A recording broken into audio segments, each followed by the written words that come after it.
Hello everyone, it's Tom and today we are doing the Phoenix Spotlight and this is going to be about Heroes Now Patriot. Uh, Kind of excited to talk about this one. This was the piece that I wrote in deciding to get back into small press and self-published comics. Um, happened during COVID, and basically I had to sit around and play hall monitor for my kids while they were doing their schoolwork at their desks up in our converted playroom.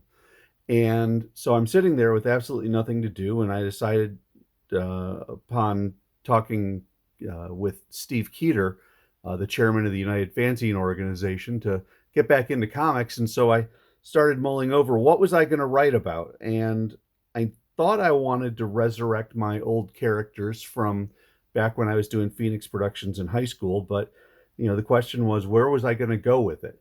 I had already started the process of collecting everything into Heroic Heroes Past as far as my old work, but where were we going to go with the new stuff? And I thought the hook that I would use is try to take these characters from the high school years and age them up. So it had been roughly 30 years since I had been writing comics and publishing comics. And so I thought, let's add 30 years onto these guys and see where they are now and what's happened to them, and take that story forward. Since that time, or during the interim time, I got my degree in government and public service. I've been very involved in politics, had some experience in international type affairs and the like. So I've just been a kind of student of history of our world and conflict and the like. And so I thought it would be fun to kind of turn this into a little bit of a retrospective on the experience of a young person, in this case, Patriot's buddy Jeff, as he went through the years. And so here we go. Of course, you always have to start off with the mystery. Why are we there? And I had him waking up in what appears to be a halfway house. He goes in and visits with his counselor, I guess you would call it. Now, I should point out here, cover is by Larry Johnson, the famous United Fanzine organization member who has been kind enough to grace many publications. I think he did a great job on this. And then the interior art is by Tony Lorenz. I am the luckiest guy alive to be able to have Tony work with me on this project, as well as so many others at Phoenix Productions. I just can't believe that he keeps choosing to work with me, but I'm not going to complain. So I'm really excited that we have some quality artwork here from Tony, and hopefully it matches up to the quality of the story. Or I guess I hope my story matches up to his artwork. So anyway, the point here in having him go and sit down at his halfway house, the point is to do a bit of a debrief. And we learn that our friend, his name is Marty. We learn that Marty has been released, early release from prison. And we're trying to figure out, okay, what's happening? And so we go through and have the basics about getting oriented. I use this page to do a little bit, just doing some background. His name is Martin Patrick Brown. They call him Jeff. Patriot, his name was David Anderson. We talked about how he came from Iowa. Anamosa, Iowa, by the way, is an area that I did worked in Iowa caucus a few years back. But anyway, so I did that. A little background on him. And then we started getting into what I thought would be a neat way of handling this historical thing, is go back and forth using flashbacks to explain elements of Jeff and Patriot's history. So we started July 85 in the National Camporee for the scouting movement.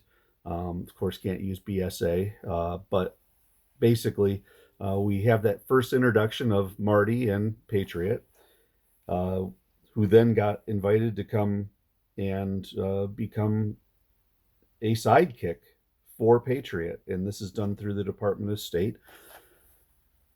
So then we flip back.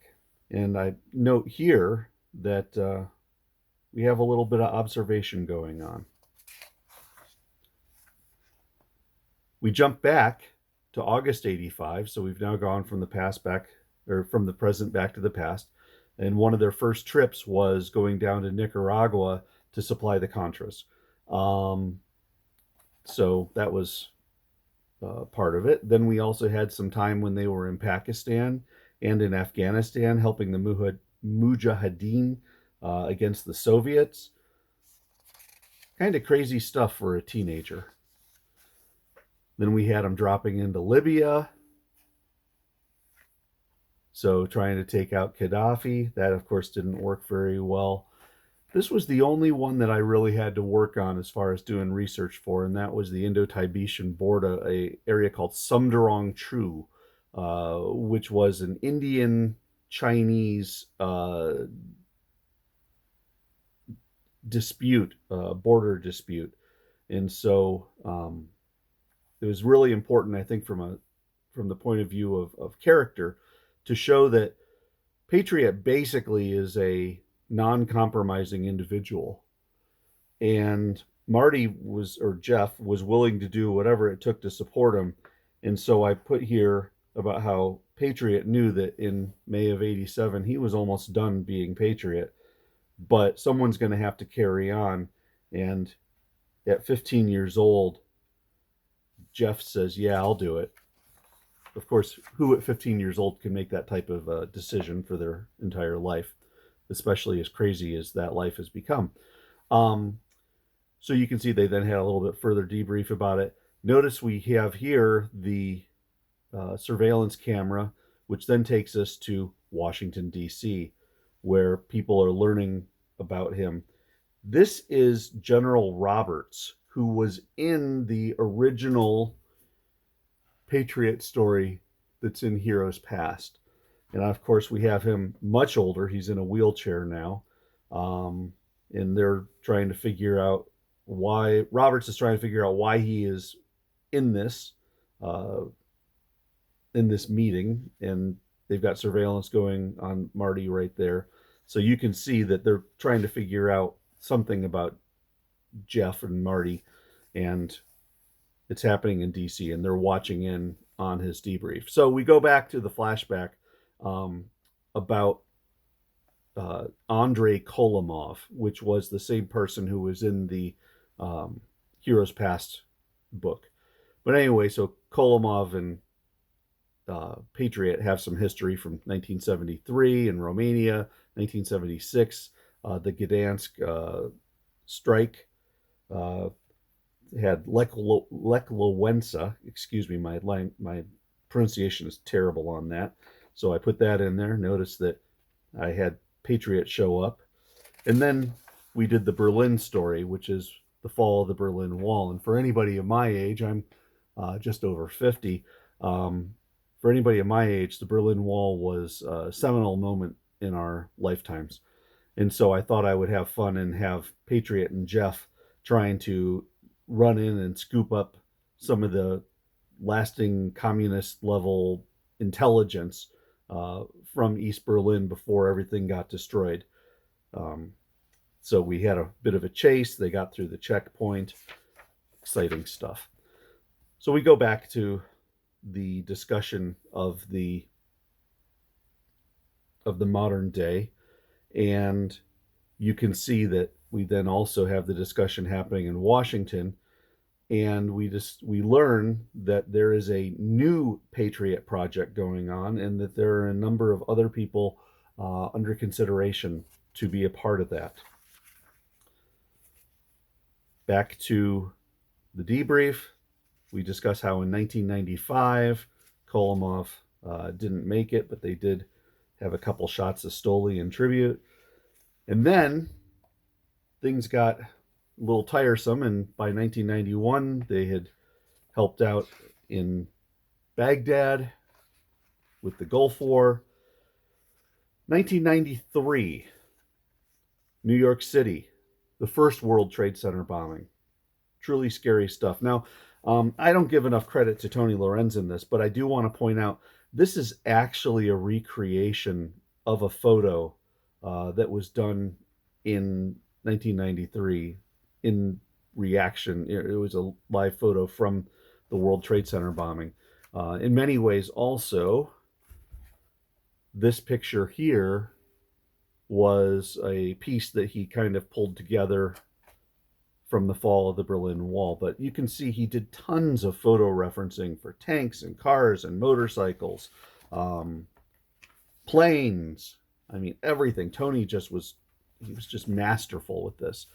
So we go from 1993. So we now have the Al-Qaeda emergence, which then gets us to 2001 in Afghanistan. And you can see that they went in and they were trying to infiltrate and perhaps eliminate Al-Qaeda terrorist camp. You can see what they did. It didn't go great. They decided to go in and take out the camp. It got crazy. And then we came to the moment of truth where this young, impressionable guy, Marty, Jeff, Patriot told him to kill this boy who was loaded up with suicide bomb dynamite. And Jeff says, or Patriot says, shoot him before he blows us all up. But he's a kid. Patriot says to him, shoot him now. And you can see it's just not good. And then the boy starts saying, Allahu Akbar, which is, I believe it's God is good. And before he finishes, he never got a chance to press the detonator. Obviously a terrible moment, a traumatic moment for Jeff. Patriot reassures Jeff that he did the right thing. And of course, in taking that extra moment, Patriot got himself killed. He let his guard down for a split second. And then we learn, and I love throwing little bits in right at the end that give you the reason to keep reading further. On the last page of this, I note that he went crazy. He snapped. And he had 26 murder convictions, which put him in jail for the last 20 years. He shot and killed 26 captured enemy combatants after the hostilities ceased. Shot them down in cold blood. And then the retired general says, "This is the guy you want to lead the operation?" So, quite a book. A lot of fun to put together. And so, I think it did a decent job of trying to kind of have that Cold War experience. Marty's age is roughly similar to mine.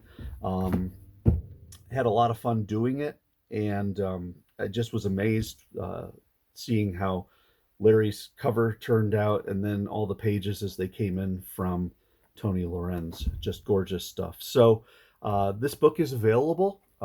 There is an Amazon link that I will put in. That is right. You can see the Amazon book. We did get some awards for this particular book. And it's basically the same thing. I had to do a little bit of changing just because I'm not allowed to use the inside front cover on that. So I put this page in. But then we just get straight into the book. And I did throw in Tony Lorenz's first drawing of Patriot. So that's the book. I hope you like it. I'll put some links in the description of this so that you can order either by PDF or physical copy. And hope you enjoy the Patriot.